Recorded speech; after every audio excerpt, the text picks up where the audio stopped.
Hello नमस्कार, जय हिंद दोस्तों। मैं हूं दुर्गेश सिंह और आपका स्वागत करता हूं लीगल केमिस्ट्री क्लासेस के ऑनलाइन प्लेटफॉर्म पर। समो बैच में दोस्तों हम लोग पढ़ रहे हैं ठोस अवस्था। ठोस अवस्था में अभी तक हम लोगों ने कई सारे टॉपिक कवर कर चुके हैं और अगर पिछले वीडियो को नहीं देखे हैं तो कृपया जाएं पिछले वीडियो को देख के आए। फिर आइए हम लोग यहाँ पर कंटिन्यू करते हैं। देखिएगा हम लोग अभी तक क्या क्या पढ़ लिए हैं ठोस अवस्था में, एक बार रिकैप कर लेते हैं। अभी तक हम लोगों ने ठोस अवस्था में क्या पढ़ा, ठोस क्या होता है, ठोस का वर्गीकरण किया दो भाग में, क्रिस्टलीय ठोस और अक्रिस्टलीय ठोस में।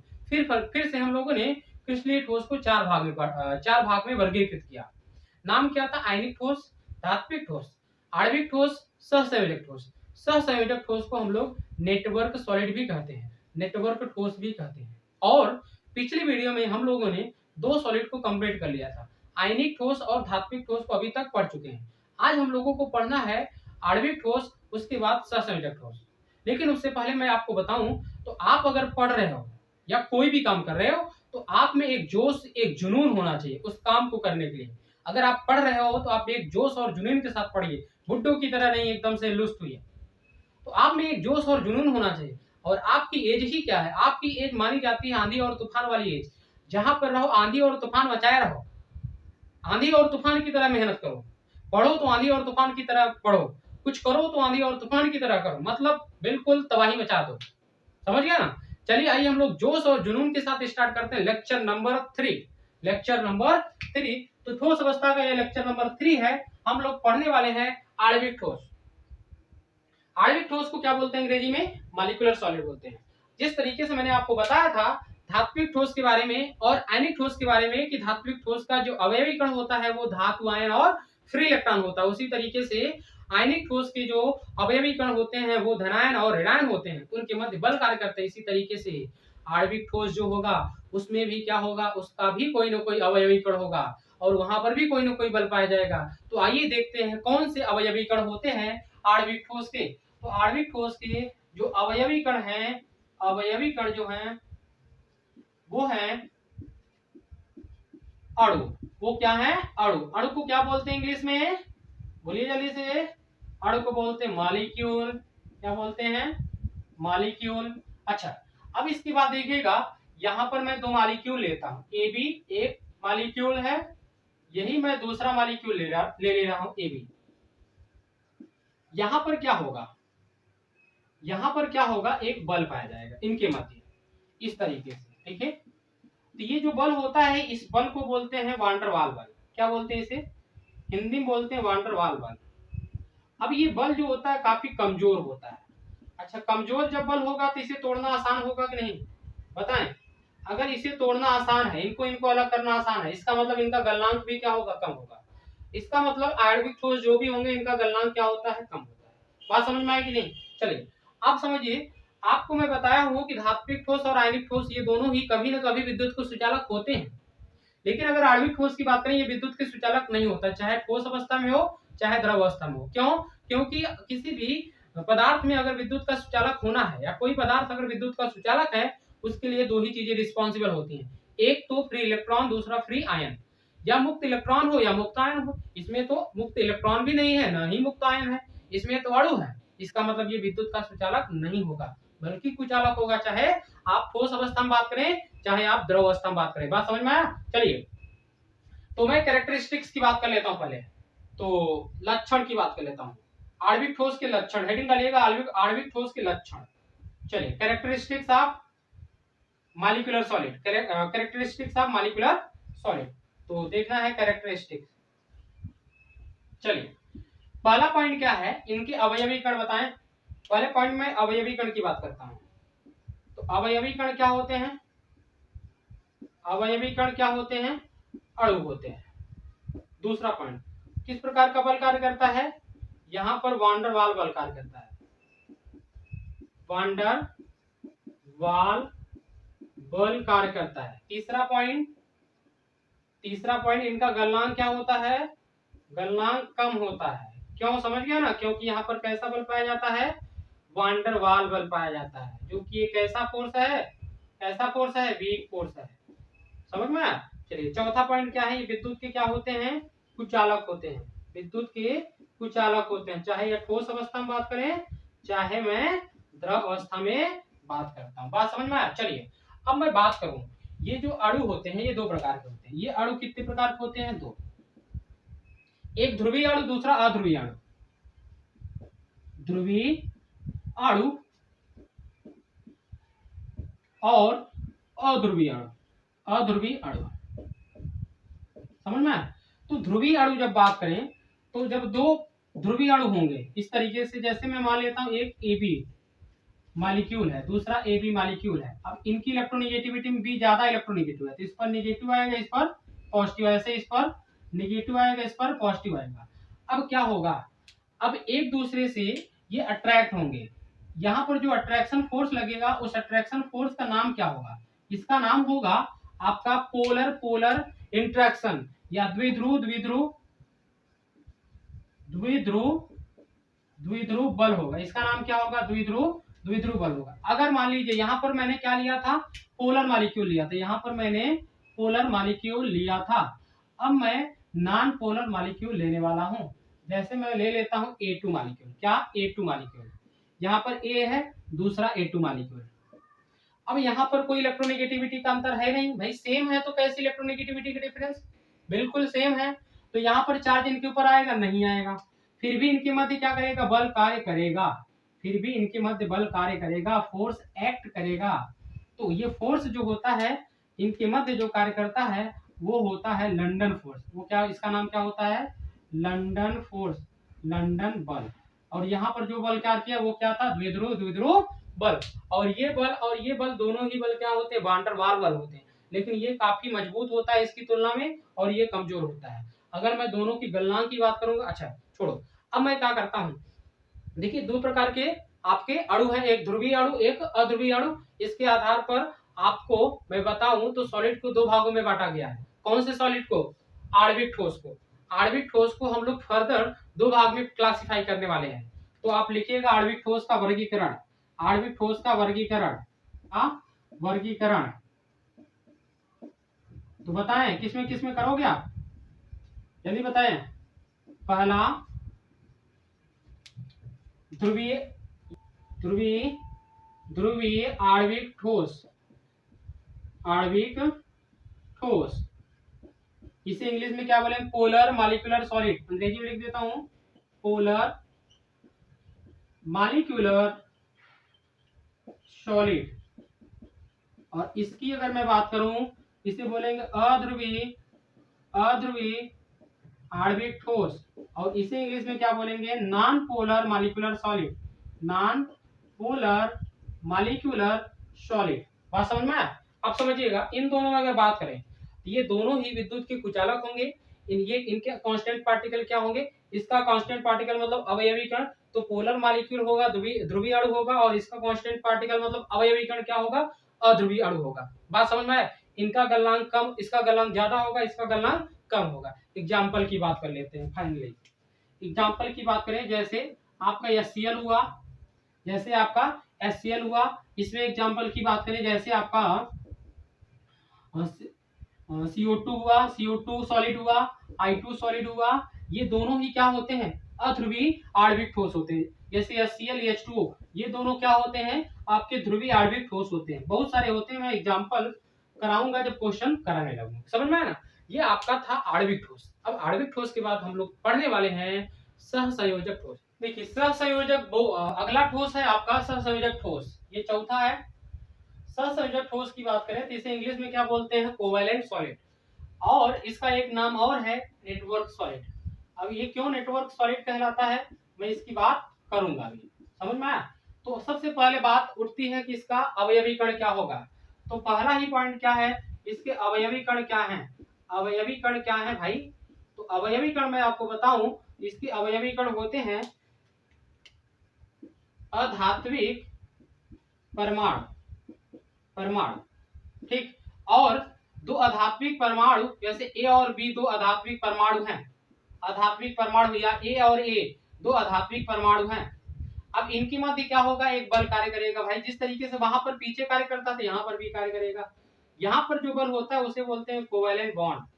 कोवैलेंट बॉन्ड मतलब यहाँ पर जो एटम होंगे वो एक दूसरे जुड़े होंगे थ्रू कोवैलेंट बॉन्ड। हिंदी में बोलेंगे सहसंयोजक बंध, सहसंयोजक बंध, सहसंयोजक बंध। समझा? अब देखिए क्या होता है, यहाँ पर कई सारे अधात्विक परमाणु आपस में सहसंयोजक बंध जुड़ करके, सहसंयोजक बंध द्वारा जुड़ करके बहुत लंबी नेटवर्क का निर्माण करते हैं। तो आपको लिखना है, क्या लिखना है देखिएगा, सहसंयोजक ठोस में, सहसंयोजक ठोस में, ठोस में अवयवी कण, अवयवी कण ब्रैकेट में लिखिएगा, ब्रैकेट में लिखिएगा अधात्विक परमाणु, अधात्विक परमाणु सहसंयोजक बंध द्वारा, सहसंयोजक बंध द्वारा, बंध द्वारा जुड़ करके, जुड़ करके सहसंयोजक बंध का नेटवर्क का निर्माण करते हैं, निर्माण करते हैं, जिसके कारण इसे, जिसके कारण इसे क्या बोला जाता है, नेटवर्क ठोस भी कहते हैं, ठोस भी कहते हैं। समझ आया कि नहीं? कैरेक्टरिस्टिक्स की मैं बात कर लेता हूं। कैरेक्टरिस्टिक्स की बात करूं तो यहां पर इसके जो कैरेक्टर होते हैं, पहला पॉइंट, इसके अवयवी कण है। तो अवयवी कण बताएं क्या है? अवयवी कण क्या है, बोले जल्दी से, अधात्विक परमाणु, ये पहला पॉइंट। दूसरा पॉइंट, दूसरा पॉइंट, बल कैसा पाया जाएगा, सहसंयोजक बल, सहसंयोजक बल। तीसरा पॉइंट, गलनांक की बात करें इनका, गलनांक क्या होता है, उच्च होता है, मतलब बहुत ज्यादा होता है, सबसे ज्यादा गलनांक इन्हीं का होता है। चौथे पॉइंट की बात करें, ये विद्युत के क्या होते हैं, कुचालक होते हैं। मान्यता मैं बात कर रहा हूँ, एक आध एक्सेप्शन हो तो अलग बात है, समझ में आया? चलिए और बात करूं तो यहाँ पर ये काफी हार्ड होते हैं, सबसे ज्यादा हार्ड अगर बात करें तो ये सबसे ज्यादा हार्ड होते हैं। समझ में आया कि नहीं? एग्जाम्पल की बात कर लेते हैं हम लोग, एग्जाम्पल की बात कर लेते हैं। जैसे आपका ग्रेफाइट हुआ, ग्रेफाइट देखिए किस तरीके से होता है, यहाँ पर कार्बन कार्बन इस तरीके से आपस में जुड़ जाता है, एक कोवेलेंट जो है बॉन्ड का एक क्या बना लेता है, जाल बना लेता है, इस तरीके से, इस तरीके से कोवेलेंट बॉन्ड का एक जाल बन जाता है। ऐसे आगे भी है, समझ में आपको सामने दिख रहा हो, इस तरीके से यहाँ पर इस तरीके से जो है आपका एक जाल बन जाता है, किसका, कार्बन कार्बन के कोवेलेंट बॉन्ड का, इस तरीके से समझ लीजिए, इस तरीके से जाल पूरा बना होता है, इस तरीके से। समझ में आया कि नहीं आया? तो अब देखिए यहाँ पर एक जाल का निर्माण हुआ कि नहीं हुआ, इसी तरीके से। अच्छा, यहाँ पर एक जाल का निर्माण होने की वजह से क्या होता है, इसका गलनांक भी काफी क्या हो जाता है, ज्यादा हो जाता है, ठीक, इसीलिए इसे नेटवर्क सॉलिड बोला गया। अगला ग्रेफाइट की, ग्रेफाइट हो गया ना, डायमंड की बात करें, डायमंड, डायमंड में क्या होता है, एक कार्बन चार अदर कार्बन से कोवेलेंट बॉन्ड के थ्रू जुड़ा होता है। जैसे यहाँ पर एक कार्बन, इधर से एक कार्बन है, यहाँ पर एक कार्बन, एक कार्बन यहाँ, एक कार्बन यहाँ, इस तरीके से ये कार्बन भी चार कार्बन से जुड़ा होगा, एक इधर से जुड़ गया, इधर से तीन, यहाँ पर भी ये देखिए तीन हो गया, इधर से जुड़ा है, यहाँ पर भी इस तरीके से, इसी तरीके से यहाँ पर कार्बन कार्बन कार्बन होंगे कि नहीं होंगे, होंगे, और ये कार्बन भी तीन तीन कार्बन से और जुड़े होंगे, एक से पहले से जुड़ा है, तीन से और जुड़ जाएंगे। समझ गए कि नहीं? समझ गए होंगे आप लोग, इस तरीके से। तो बताएं यहाँ एक नेटवर्क आप कोवेलेंट बॉन्ड का निर्माण हुआ कि नहीं, सहसंयोजक बंध के एक जाल का निर्माण हो रहा है कि नहीं, इसीलिए क्या बोलते हैं इसे, नेटवर्क सॉलिड। डायमंड भी एक ऐसा सॉलिड है, नेटवर्क सॉलिड। SiO2 की मैं बात करूं, SiO2 सिलिका, किसकी, SiO2 की मैं बात करूं, अगला एग्जांपल है सिलिका की, सिलिका भी एक किसका एग्जांपल है, सिलिका भी एक आपका नेटवर्क सॉलिड का एग्जांपल है। ये हैं चार प्रकार के सॉलिड। अब हम लोग इस पर करने वाले हैं क्वेश्चन कि एग्जाम में किस प्रकार के क्वेश्चन इससे बनते हैं। तो चलिए आइए हम लोग कुछ इसमें क्वेश्चन करते हैं।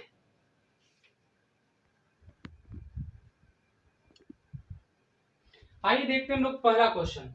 लेकिन देखिए क्वेश्चन मैं कराऊंगा लेकिन मेरे क्वेश्चन कराने से पहले आप ट्राई कर लीजिए क्या आपका क्वेश्चन सही होता है कि नहीं।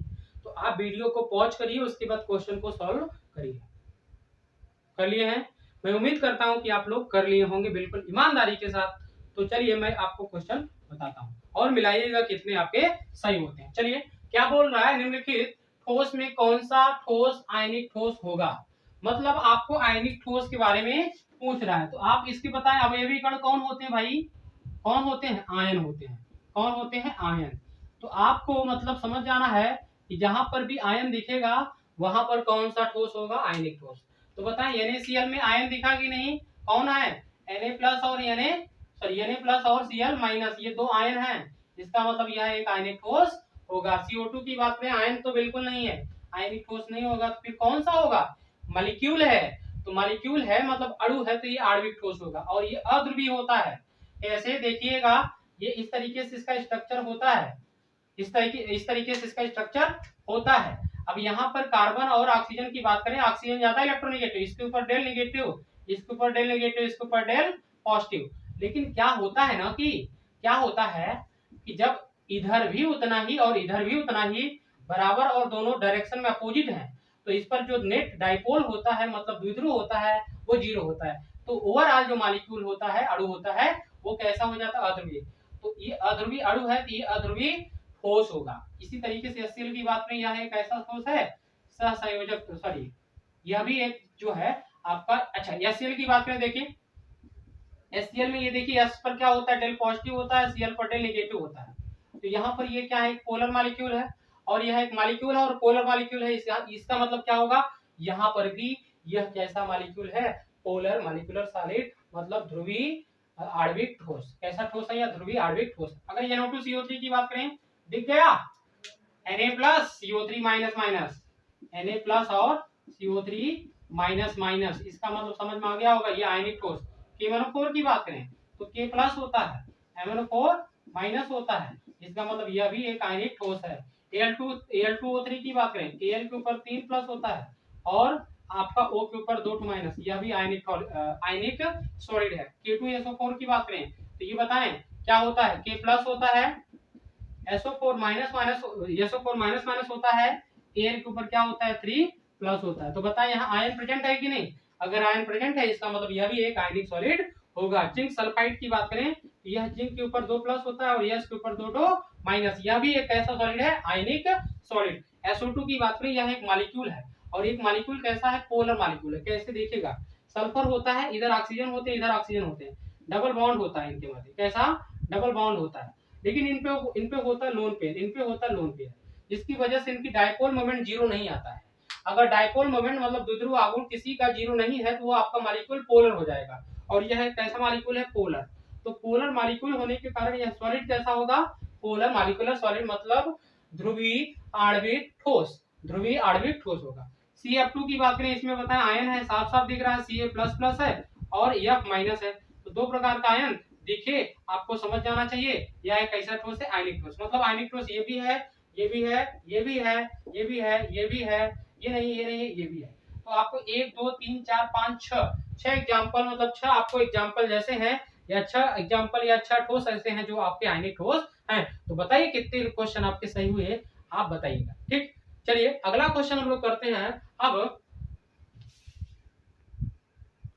अगला क्वेश्चन आपका ये रहा, निम्नलिखित ठोस में कौन सा ठोस जाल ठोस, मतलब आपका नेटवर्क ठोस, मतलब सहसंयोजक ठोस है।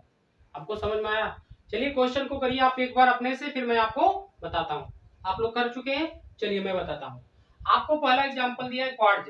एक क्वार्ज क्या होता है, क्वार्ज एक्चुअली बताएं, यह एक ऐसा सॉलिड है, आपका नेटवर्क सॉलिड है, और यह एक ऐसा सॉलिड है आपका क्रिस्टलाइन सॉलिड। क्योंकि हम लोग ये एग्जांपल जो है या जो क्लासिफिकेशन देख रहे हैं क्रिस्टलाइन, ये जाल ठोस या नेटवर्क ठोस या जो भी ठोस पढ़ रहे हो, ये किस लिए ठोस के है, क्लासिफिकेशन है, समझ में आया। चलिए पहला एग्जांपल क्वार्ज है, दूसरा एग्जांपल SiO2 है, तीसरा एग्जांपल ये। तो क्वार्ज क्या होगा, जाल, SiO2 क्या होगा, जाल, ग्रेफाइट क्या होगा, जाल, डायमंड क्या होगा, जाल, और ये भी क्या होगा, जाल। और यहाँ पर BeCl2 ये भी क्या होगा, जाल। और सोडियम एक मेटल है बच्चों, सोडियम अगर मेटल है इसका मतलब समझ जाइए यह एक मेटालिक सॉलिड होगा, मतलब धात्विक ठोस होगा। यह एक धात्विक ठोस है, धात्विक ठोस। अब इसके बाद देखिए H2O एक मॉलिक्यूल है और यह एक ध्रुवीय मॉलिक्यूल है, ध्रुवीय अणु है। तो ध्रुवीय क्या होगा? आणविक ठोस, ध्रुवीय आणविक ठोस, ध्रुवीय आणविक ठोस होगा। अब इसके बाद देखिए क्या है, अगर हेमेटाइट की बात करें, हेमेटाइट का सूत्र क्या होता है? Fe2O3, Fe2O3। तो Fe2O बताएं, यहाँ पर ये Fe2 प्लस और O या Fe3 प्लस O माइनस में क्या हो जाता है? ब्रेक हो जाता है। इसका मतलब यह भी ये क्या है? Ion electrolysis. ये किस में कन्वर्ट हो जाता है? Fe3 प्लस और O2 माइनस में कन्वर्ट हो जाता है, आयन में कन्वर्ट हो जाता है, इसलिए यह भी एक ऐसा सॉलिड है, आयनिक सॉलिड है। बात समझ में आए? चलिए कुछ और एग्जांपल करते हैं और क्वेश्चन करते हैं, फिर इसके बाद ठीक है। अगला क्वेश्चन क्या है आपका? निम्नलिखित में से निम्नलिखित ठोस के प्रकार बताइए। आपको ये ठोस लिखे गए, आपको प्रकार बताना है कि ये कौन से प्रकार का है, लेकिन आपके इनके सूत्र पता होंगे तभी बता पाएंगे, अगर सूत्र नहीं पता है तो नहीं बता पाएंगे। और ये काफी जो है टफ क्वेश्चन है।